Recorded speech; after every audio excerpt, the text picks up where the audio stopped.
स्वामी समर्थ तारक मंत्र म्हणजे काय? तारक मंत्र या दोन शब्दांमध्ये त्याचा अर्थ सामावला आहे. जो आजाराने त्रासलेला आहे, जो चिंतेने ग्रासलेला आहे, त्यांना तरण्यासाठी नेहमी स्वामी काही ना काही उपाय करत असतात. म्हणून स्वामी समर्थांनी आपल्याला तारक मंत्र देऊन अनमोल अशी भेट दिली आहे.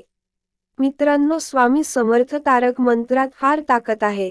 तारक मंत्रात इतकी प्रचंड शक्ती आहे की तुम्ही आणि आपण कोणी सुद्धा याचा विचारही करू शकणार नाही. शेवटी स्वामीची शक्ती आहे. स्वामीची अगम्य शक्ती या तारक मंत्रामध्ये सामावली आहे. म्हणूनच स्वामी समर्थ तारण मंत्र तुम्ही म्हणायला सुरुवात करा आणि बघा तुमच्या शरीरात ते मानसिक बळ येते. स्वामी समर्थ तारक मंत्र फायदे.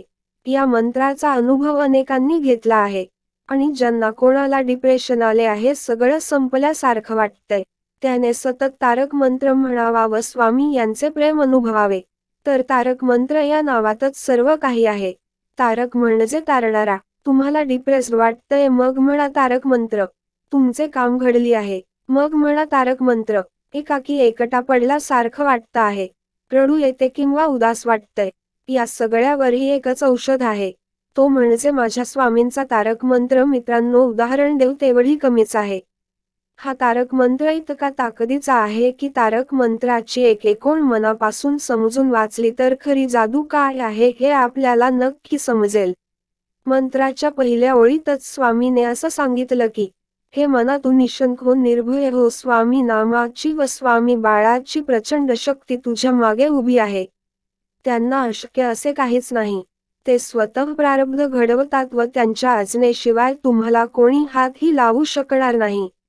स्वामी शक्ती इतकी अफाट आहे की आपल्याला आपल्या मनाला सांगावे लागेल की ती उगाच भीतोस, हे भय पळून जाऊ दे. स्वामी माऊल्या सण कशाला ते भय हवे, नको घाबरू तू असे बाळ. त्यांचा या ओळीतच सर्व काही आहे. कारण स्वामी आई म्हणून आपल्या महाराजांना आपण हाक नेहमी मारतो. मग एक आई आपल्या बाळाला एकटं कसं पाडेल? आपल्या बाळाला थोडा जरी त्रास झाला तर एका आईला काय वाटते हे फक्त आई झाल्यावरच समजते. मग स्वामी तर विश्वाची माऊली आहे. आईच्या कोमल हृदयापासून त्या माऊलीचे हृदय बनलाय कदाचित. मग घाबरण्याचा प्रश्न येतोच कुठे? खरा होई जागा श्रद्धेसहित.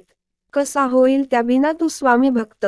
आई ही आई असली तरी तिच्याकडे पण प्रेम व्यक्त करावे.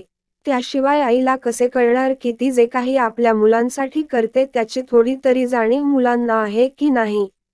असाच काहीचा महाराजांचा आहे. महाराजांवर असलेले प्रेम, श्रद्धा, आपुलकी हे सर्व नामस्मरणाद्वारे आपल्याला व्यक्त करायचं आहे. महाराजांना बाकी कसलीही अपेक्षा नाही. साथ कितींदा दिली, त्यांनीच साथ नको डगमगू, स्वामी देतील आहात. मित्रांनो, आई पहिली व्यक्ती असते जी आपल्या बरोबर प्रत्येक प्रसंगात खंबीरपणे आपल्या पाठीशी उभी असते. पण महाराज आपल्याला विसरणं अशक्य आहे. मग आईचे उपकार विसरून कसं चालेल? तेच आहे या तारक मंत्रात महाराजांनी आतापर्यंत अगदी छान सांभाळते. अजिबात आपल्याला विसरायचं नाहीये. म्हणूनच आपण आपल्या मनाला सांगायची आहे की हे मना तू निशंक हो, निर्भय हो. कसलीही चिंता करू नकोस. कारण स्वामी माऊली आपल्या पाठीशी कायम उभे आहे.